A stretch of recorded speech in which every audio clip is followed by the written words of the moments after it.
Hello, hello. Yeah, just gonna have a bit of a ramble about something I've been reading recently by Karl Popper, Open Society, and it's kind of a simple idea, but it's quite intriguing. It's something I've not quite thought about in this way before. It does relate to something that I've previously mentioned before with Mircea Eliade and my sort of views on religion. But anyway, the kind of setting is like this. So it's a reference to human beings living in a state of tribalism, and so within, and he would call this a closed society. So basically, everyone would have their place in society. No one would really be thinking about individual freedoms, so to speak. You'd each have a position in the strata of the tribal community. And then with the advent of the Greek polis and particularly Athens, the idea of democracy comes into play. And this happens through the division of labor. And this is what he refers to as an open society. Whereas in a tribal community is pretty much enclosed within itself. And it's not, he refers to it as kind of a magical setting, like the rules are deemed as nature, the state of nature, which is a common theme in a lot of philosophies, from through like Luther, Rousseau, Hobbes, etc., right up to Sartre, where he kind of dismisses the idea of a human nature, so to speak. But anyway, so yeah, it's just an intriguing take on things, and Popper's especially interested in moving away from the opinion of someone like oh God, who was it? I'm not quite sure who he refers to now. I think it was Durkheim, Emil Durkheim, a sociologist, looks into religion. Emil Durkheim, I'm pretty sure that's the name. And yeah, because he would he would look at communities of humans as in a class system, so to speak. Whereas what Karl Popper's doing, he was saying, oh, well, that's not really the best way to look at it. He was looking at it as in a communication. And this point being in a tribal community, the communication is not really, there's nothing external to the tribe. And within the tribe, everything is a given natural law, a natural rule. Everything is understood. People just naturally communicate with one another, not in a discursive manner. I'm talking here, not debating things. And the difference with the open society is where there's a fresh a fresh line of communication opened up through the division of labor between different peoples doing different things within society and between societies as well. And he especially pays attention to the idea of commerce here. The whole book is written, by the way, as a kind of critical analysis of Plato's Republic. And as we know, Plato frames Socrates in his writings as being anti-democratic, against democracy. Although I think it might be more or less the case that Socrates was never for or against democracy, so to speak. He just, that is how Plato has portrayed him, because that is what he believes. Because you do have to remember, there's no words written down by Socrates himself. It's just Plato's narrative of his views and such. And in the opening parts of Plato's Republic, it's something that Heidegger does comment on. Anyway, but not to go off track. When he's going down to the walled enclosure down to the port, I can't remember the name, to be honest. But yeah, this has been interpreted by people in different ways, as he's descending into the cave of democracy, where democracy is, where there's a mixture of peoples, and it's kind of a scathing opinion that Plato seems to be expressing about democracy. So he's for like the tyrannical ruler, the philosopher king. And what Popper is saying here is that it's kind of within civil society, within a structure of a city and a polis. It's a transitionary phase in like human evolution, like social evolution, not evolution, just in the way that things are changing, let's say. And the way human society exists is changing quite a lot. And in the past here, what would usually happen is people with different opinions, they would literally just splinter off and form their own community. But over time, of course, there's less space. Then there's more interactions, there's conflicts, there's wars. And what he's saying goes on here is in the open society it creates a space where people can communicate and trade. And within this framework, as in the Greek democracy, where it still be like the noble people who were making the votes, the citizens, but everyone like had a bit of a say here. Everyone with any kind of degree of wealth could participate and express their opinions. And again, this is the opening up of democracy and the open society. And yeah, I just find it a very, I don't know if I can explain it very well, but it's just a very intriguing idea. And it really got me to connect this with what I was talking about previously with Monsieur Eliade, where I was sort of saying that, you know, the human being is the god, and like within the abode, within, you know, the tribal tent or whatever, this is a space that someone is making, and it's under their complete control. And then we've slowly extended this out. It becomes like in the polis, the tribal group within this community living there. But at some point, this has become an open society. And yeah, maybe that's some kind of a, like within a particular house, so to speak, this is the closed society, the private individual. But the individual does not partake in the community, so to speak. They are a functioning part of the community. They are not expressing their individual views. It's a little hard to express this, especially just off the top of my head. But yeah, I just found it quite fascinating, because it's like, it's still, what he was saying is it's still happening to this day. We are still battling with this idea of the tribal community. To make it clear, this is a stable community. Everyone knows their place. There's a leader and everyone else, and it's a united scheme within society where people are happy, and everyone knows what the authority is, blah blah blah blah blah and such. But when it comes to an open society, then this sense of authority is left open. And this is where he makes a distinction between like the so-called like the magical, yeah, I do have to say magical kind of world of the tribalism, where it's not I think it's like the cosmological scheme, like Eliade refers to. It's people don't question the way things are. Like, this is the tribe, this is the leader, we follow the leader, this is what we do, this is just the way things are, this is the state of nature, so to speak. This is what Popper's referring to as the magical kind of viewpoint, like traditions and rituals and such. Not to say that it's nonsense, but it's a rigid form. It's a little bit dogmatic. It will change a little bit here and there, but it makes everyone feel comfortable. Everyone knows their place within this closed society, because it's closed, there's nothing to compare it to.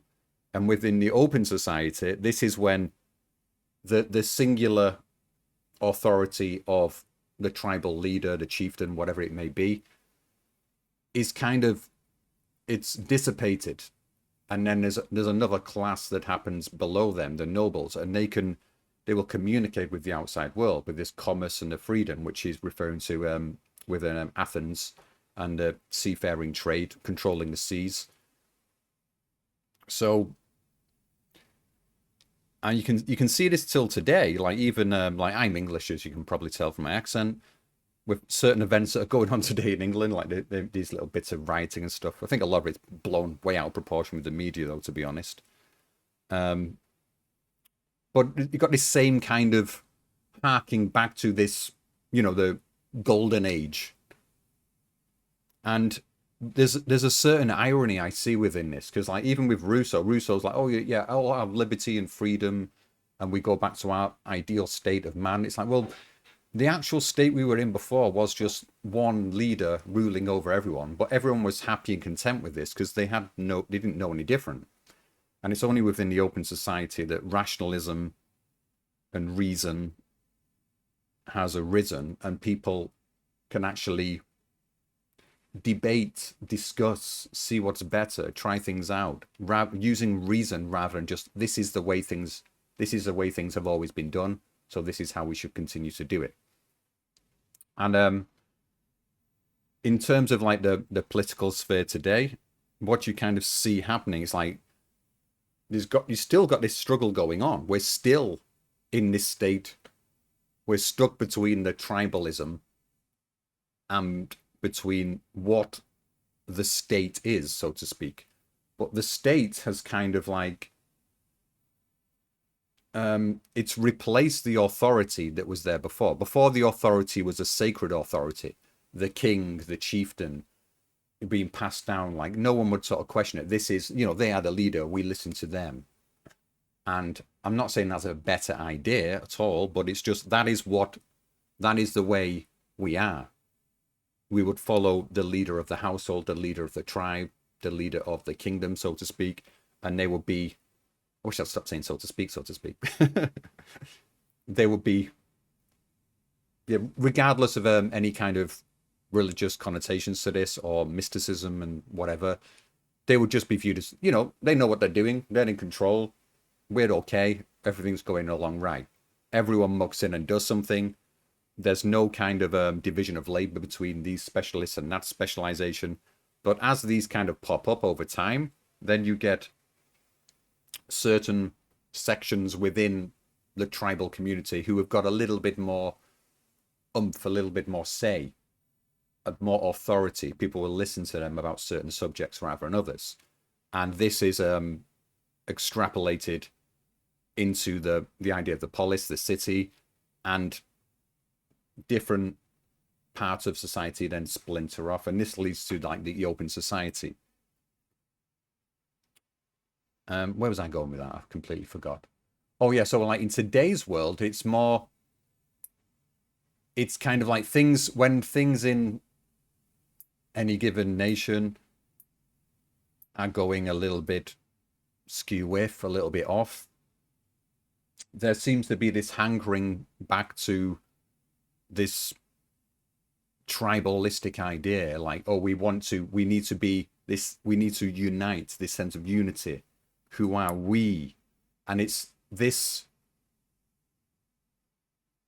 because we're in a kind of, as an individual within, like just in today's world, an individual in a country, we sort of feel that everything's okay until it's not okay. Then we start to question, like, what is my belonging? Where are my people, so to speak? We're immediately moving away from the individual responsibility. Like, I believe, as an example, maybe, I believe that, when something goes well for me in my life, then I will be like, oh yeah, that's because of me. I've done this well. When something goes bad, then it's like, we're always inclined to sort of say, well, that wasn't me. That was someone else interfering with me. And when we get to an extreme point where it's like, no matter what we're doing, it seems like everything's going wrong. We don't want to look upon ourselves as being the problem. Then it's the system, or there's us against them kind of attitude. This tribalism comes into play. We're looking for this. We're looking to push away the responsibility from what's going on around us and unite under a common front. We want to follow someone. We're confused. We're in chaos. We don't know what to do. We want to look to a leader to follow. And this is where the tyranny comes in. But what's happening here, which is really interesting, in the tribal scheme of things, like back in the day, society would always be like that anyway. Everyone would be in this state of unity, and there'd just be a leader, and the tyranny would always exist. It's normal. Throughout basically the vast majority of human history, this seems to have been the case, more than likely. And again, there'd be exceptions to this, and I'm generalizing quite a bit here. But whereas in today's world, it's much more independence has been claimed by most people. Rationality is out there. There's evidence, there's scientific facts for us to construct our societies upon. But we're still carrying along this magical aspect to human society with us. We can't seem to help it, and I don't think it's ever go away. And by no means am I saying it should either. I think it could be a useful thing in some ways. But that we do see this really weird conflict between, because we cannot go back to being tribes wandering around in the wilderness with open space. We can, a bit more, the freedom, the closed society. We can't go back to having a closed society.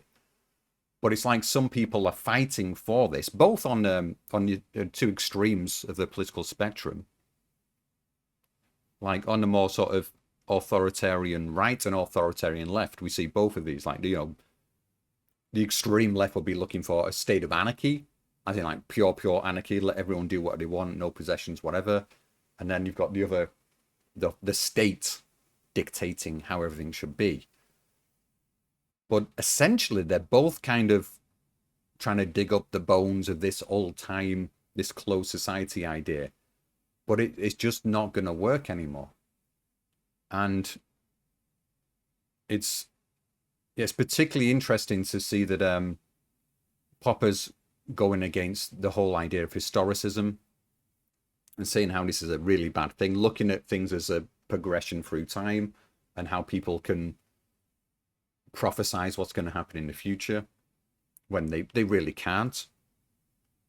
I was thinking about this along the lines of Nietzsche as well, because you hear about Nietzsche go, oh, he was so wise, he saw this coming. It's like, well, did he really? I think he just made a guess, and some people have interpreted it as him saying this or saying that. But I don't really see it as he's some kind of sage predicting the future. And if he'd got it wrong, no one would mention him. And I'm sure if you think about this really carefully, it's interesting. Like, there's probably several hundred philosophers who've wrote what's going to happen in the future who've been wrong. You never hear about them because they didn't really know. They were just sort of following through some idea, and maybe that's why. And the ones that get it right, we then look at them and goes, oh, look, they were right. So what they're saying must be true. There must be some truth in it. It's like, well, really? That is not rational. Again, this is what Popper's going against. It's historicism. It's saying, oh, yeah, look, they predicted this, this, and this, and this, and this, and this, and this happened. So it must have happened for the reasons they said. Well, this is the problem. We're just assuming that what they said would happen, and if it does happen, they are correct. That's not true. That is just not true. As a simple example, maybe I want to solve a simple piece of arithmetic, like 2 times 2 times 2. So what I do is I say, all right, so we've got 2, 2, and 2. So I add all the 2's up, and that makes 6. And because we're talking about 2's, I just add another 2 to it, and therefore I get 8. So 2 times 2 times 2 is 8. But obviously you can see the problem there. It's completely It's complete nonsense. It's complete nonsense. It just happens to be that it works out as the correct answer to the sum. But the way I've gone about coming to this answer is illogical in a mathematical sense, in terms of arithmetic. It makes no sense whatsoever. And I think that's what he's really talking about, Popper, with historicism. And yeah, also, I'm not saying that rationality is like the purest and best form to think about anything. And I am for the kind of magical aspect of human understanding as well, because as I have mentioned before, I think one of the greatest attributes that human beings have is our stupidity and our irrationalism. The fact that we can try and do things which make, if we were a logical, rational, articulate people, and we could distinguish all the little differences everywhere and weigh things up, then there's some things we would never try and do. Whereas you get these outliers who are kind of, they got their foot in both worlds. You know, they're kind of very rational beings, they're very articulate, intelligent, they can sum this up, sum that up, but they just make one leap of, what would you call it, into sort of a more magical realm, into a make-believe, into a realm of fantasy, and they believe something which is utterly insane. And by doing this, they will try things that no one else would ever think of trying, because it's like, why would you do that? And occasionally, one of these people, they actually find something worthwhile.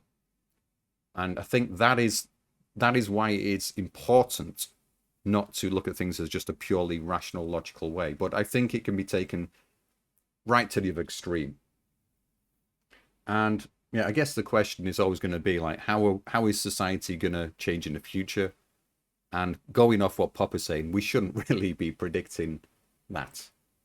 We'll leave that to the crazies and the madmen. Who is it who said this? I remember Stephen Fry quoting this somewhere. Like, yeah, the future's dictated by the mystics, the sages, the crazies, the revolutionaries. But yeah, they're always wrong. But they just move things forward, and then other people fill in the gaps and make it work. So it seems, anyway. Anyway, that's that ramble over. Yeah, I just want to mention very quickly, I've got the Substack thing. I'm going to leave the link. So even if you don't, I'm not expecting anyone to put their email address in and not get notified, but just checking them out every now and again would be nice. Get some views up. I want to get some kind of community going. I'm not really writing anything that good on there at the moment, to be honest. I'm not going to lie. It's just kind of a little mini diary thing, a bit like this, just a random little topic, very brief. And but I am going to in the future write something that's going to be in, with citations and a little bit more in depth. Anyway, that's that. Bye bye. Next time.